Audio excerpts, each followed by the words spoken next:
Okay, as I actually said in the syllabus and in the welcome video, this is Calculus 2, but before we kind of begin all the material that we're going to go over for Calculus 2, I wanted to make a couple of videos just reviewing a few things that you did in Calculus 1, probably towards the end, that you may not have spent a lot of time on. I'm not going to make these things incredibly long or detailed because I'm assuming you did go over them in Calculus 1. But I'm going to give you some homework problems to work through them just to make sure you're clear. If there are any questions, feel free to email me and let me know, and I'll make a video going through more examples. Or you can just stop by my office if you want to review things. But first off, I think from a Calculus 1 perspective, you learn about limits, you learn about continuity, and then you learn about derivatives. And my assumption is you remember everything about limits and continuity and derivatives. So that any function, if I ask you, can you take the derivative of this? Yes, you can.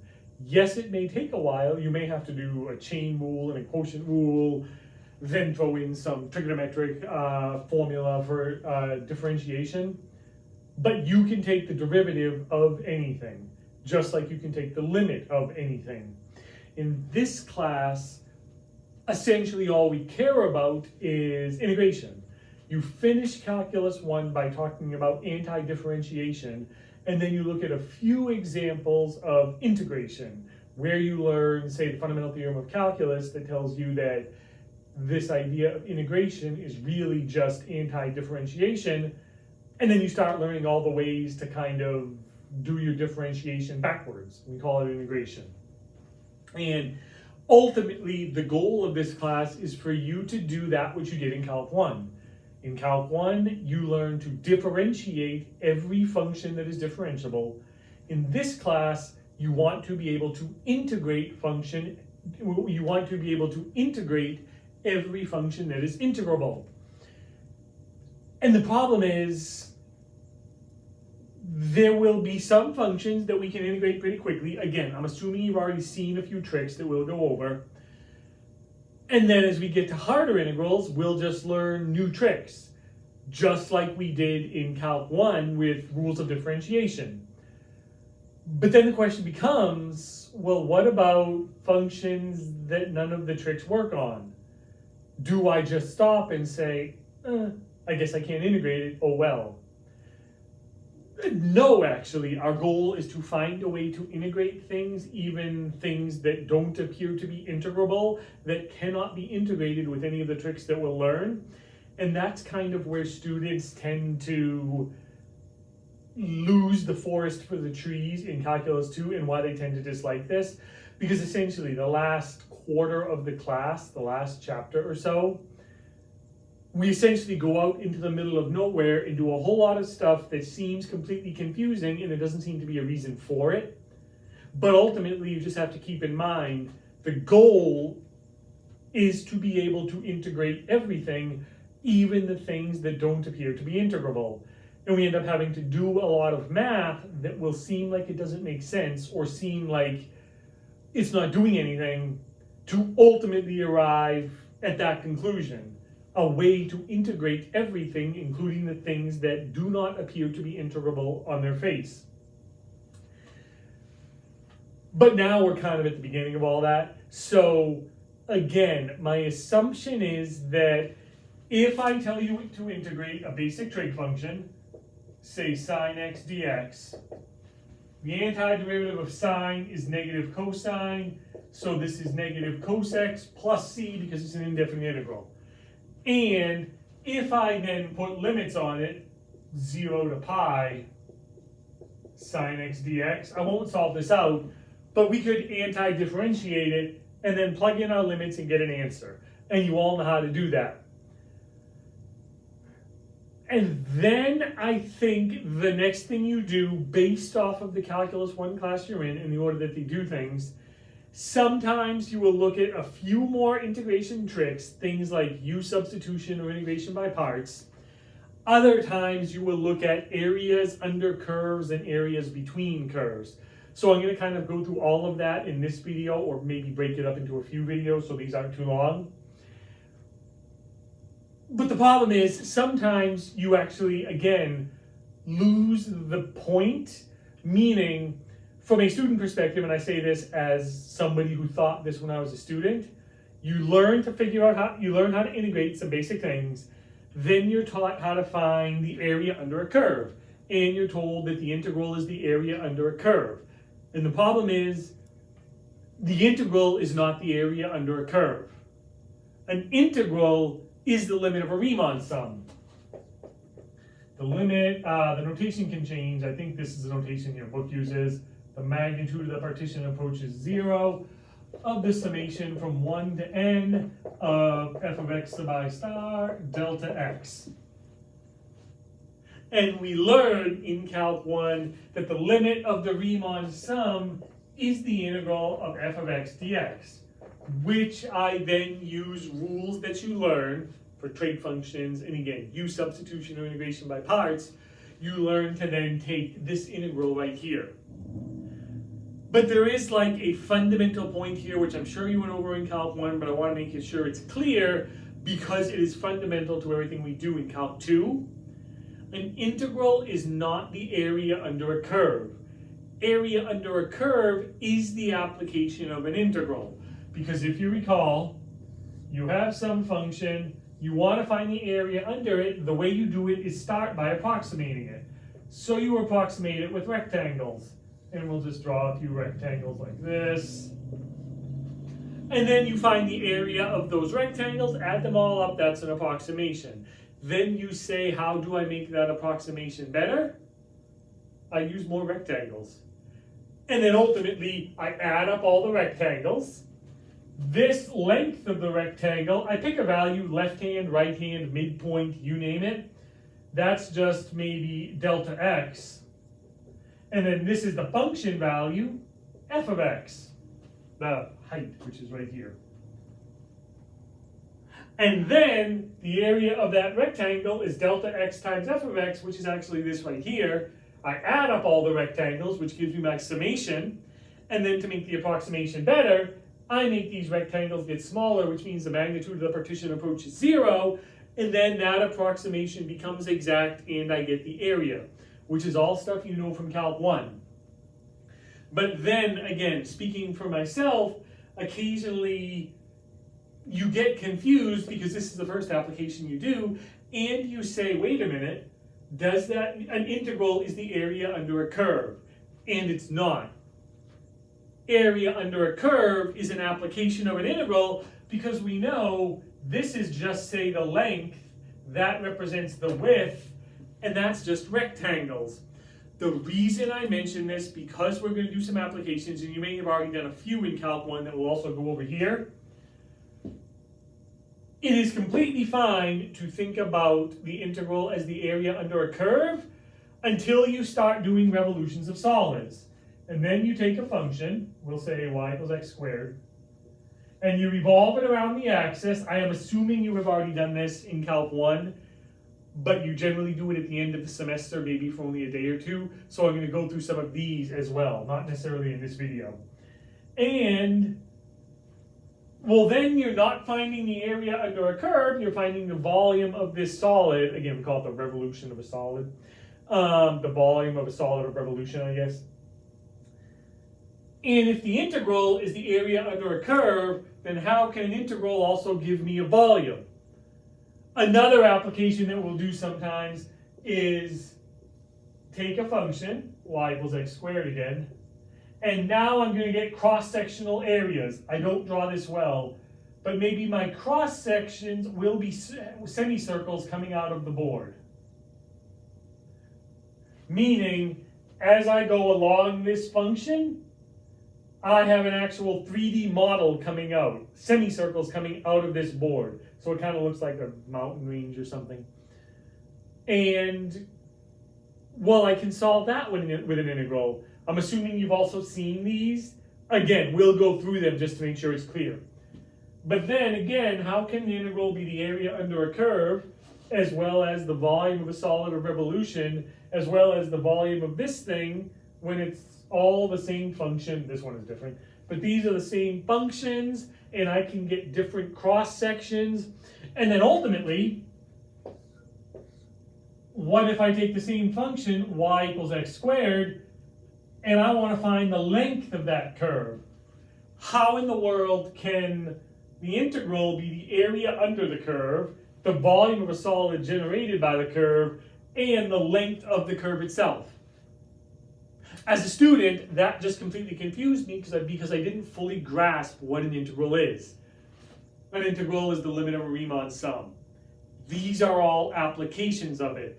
What that means is, if I can find a way to write some formula to approximate an area, a volume, cross-sectional length of curve, if I can write a formula to approximate that, well, then I can add up a bunch of those things that I'm using to approximate it, which will make it a sum.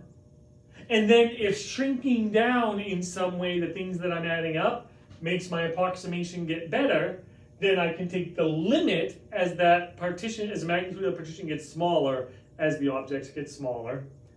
And then I'll have the limit of a sum, which I can rewrite as an integral, and then I can apply my integration tricks to solving that integral. The formula will be different because this formula is not the formula of an integral. It's a formula of this particular integral for rectangles, length times width. If I want an integral here using, well, semicircles, then my integral formula, the things that I add up, will in some way involve circles or areas of circles or areas of semicircles. This is the revolution of a solid. Again, if you all recall it, this also uses circles, or actually cylinders, because those are the things I add up to get this volume. Here, if I want to find the length of this curve, maybe I can add up little line segments. All of those will turn out to be limits of Riemann sums, which will then allow us to write them as an integral. The formulas, though, this part is what will change. But the method of solution of the integral will still be based off of the rules for integration I learned, like this. And again, I'm going to assume that your Calculus 1 instructor already explained this, but I just want to make sure it's clear, because this is fundamental to everything we do in Calculus 2. The understanding that an integral is not the area under a curve, an integral is the limit of a Riemann sum, and we just have a bunch of applications of it. A lot of the ones we look at in this class are geometric applications, but we'll look at other real-world applications as well. And so you just have to keep that clear in your head, or none of these formulas really make any sense. And I say that because when I was a student, none of the formulas made any sense, because I didn't understand what was actually going on. But now that we at least understand that, now, like I said, we're going to go back to areas under curves. And as far as it goes, suppose I have f of x equals x squared. I want to find the area as x goes from 0 to 1. All of you understand how this works. Again, I just want to do this briefly. I just take, if I graph it, graphing will help with a lot of the things we do here because they're geometric. That's the point 1, 1, because I'm going 0 to 1. That's the point 0 to 0, 0. I want to find this area.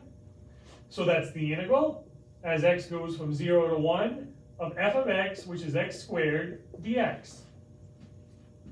Now I integrate it. All of you know the power rule.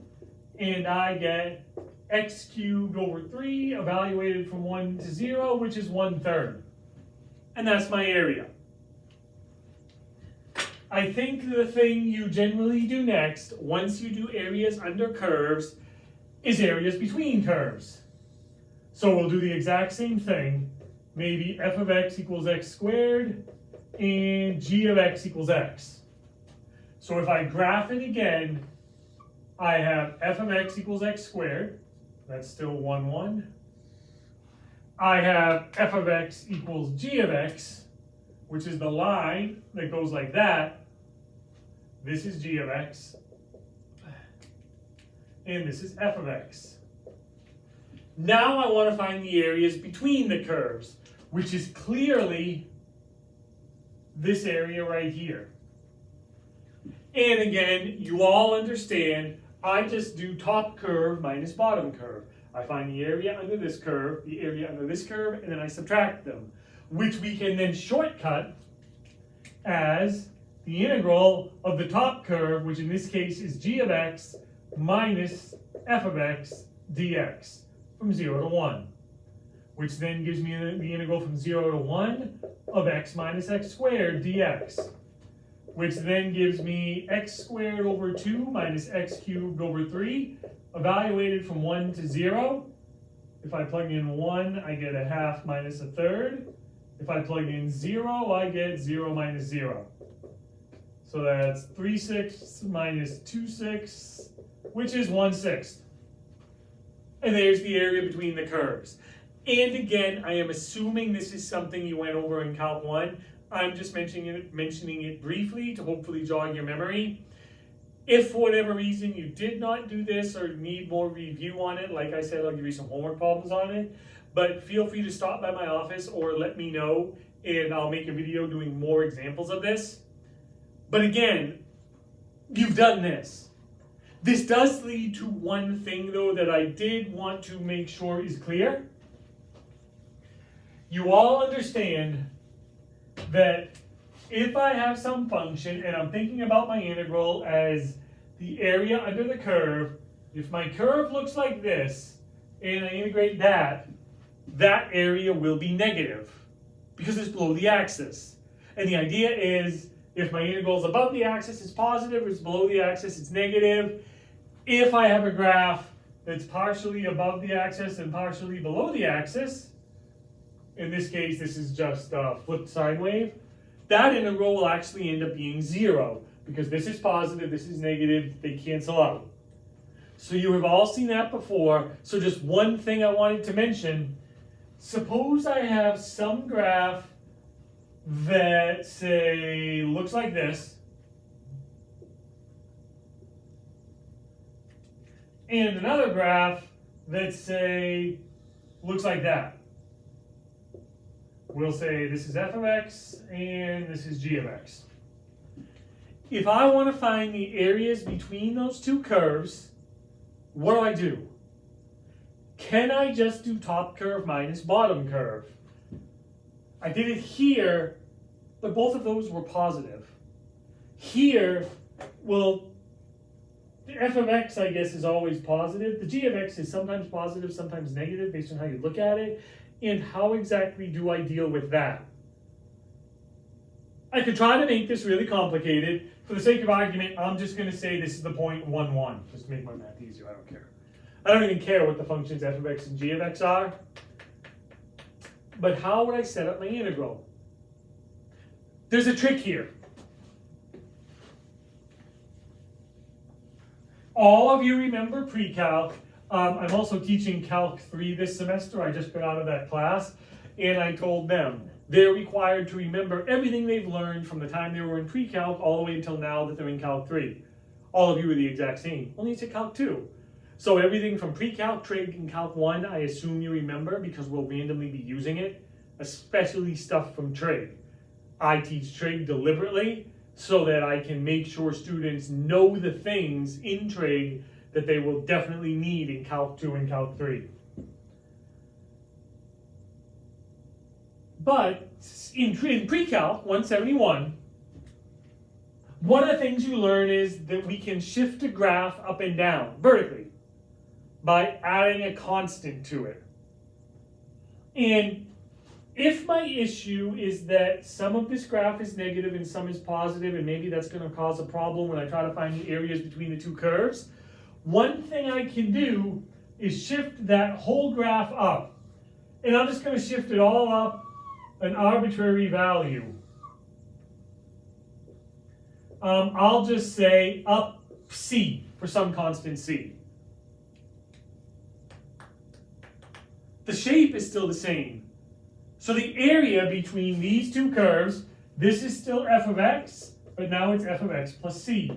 This is still g of x, but now it's g of x plus c. The areas between those two things are still the same. So if I want to find this area, I can just find this area. And now it's all positive, so I don't have to worry about the negative stuff. If I then set up my integral, I get the integral, before I said that was x equal to 1, the y value here, I guess, if I only went up c, so it would be 1 plus c, but who cares? I care about the x values. This would still be the integral from 0 to 1 of the top function, f of x plus c, minus the bottom function, g of x plus c. And that's in parentheses. But now when I simplify this, this is c minus c. Those cancel. And I just get the integral from 0 to 1 of f of x minus g of x dx. The point being, my original idea was I don't want to find the areas between two curves if this is negative, because that might cause a problem, since I know some integrals can give negative values. Well, they give negative values if they're below the axis. So that's probably going to mess up my areas between two curves. So I'm going to do something different by shifting the whole graph up. But when I shift the whole graph up algebraically, I actually get, well, the exact formula I would have gotten if I never shifted it and just did f of x minus g of x. All that really means is, can your integral give you a negative value? Yes, clearly if it's below the axis. Except when you're finding the areas between two curves. If you're finding the areas between two curves, you don't have to worry about that. Always just do top function minus bottom function. It doesn't matter if they're both positive, negative, whatever. Always just do top minus bottom, and it will work fine. Because that's what the algebra says. The last thing I'll say in this video before stopping it and starting another one. When we talk about areas between two curves, we can have this situation where I maybe have this function and then I have that function right there. And I want to find the area between those two curves. But sometimes this one's on top and sometimes that one's on top, and what do? And all of you understand the algebra here. This is, again, quick review. I just find algebraically the places where those two graphs intersect, and then I do multiple integrals. Here I do the integral of this function minus that function. Then between these two x's, I do this function minus that function. Then between these two x's, I do this function minus that function. Again, these are all things that you should have covered in Calc 1. I just want to kind of quickly go over them to make sure you kind of jog your memory a little bit. There is another point to this again. While an integral is the limit of a Riemann sum, most of the applications we do, not all of them, but most of them are geometric in nature, which means drawing a picture will help. Because if you draw a picture, you say, oh, wait a minute, this function is negative, let me do something. Oh, wait a minute, these functions cross each other, I need to find the points of intersection because that's going to matter when I set up my integrals. Little details like that are important, so I would encourage you all to graph these things out as you're solving them, because that will help. If you're not all that good with graphing, neither am I, clearly. So all you're really just using it as is a guideline to make sure you're understanding what's going on. I'm going to end this video now just because I know these can be rather long to sit through, but I'll do another video or two going through a few more things from Calc 1.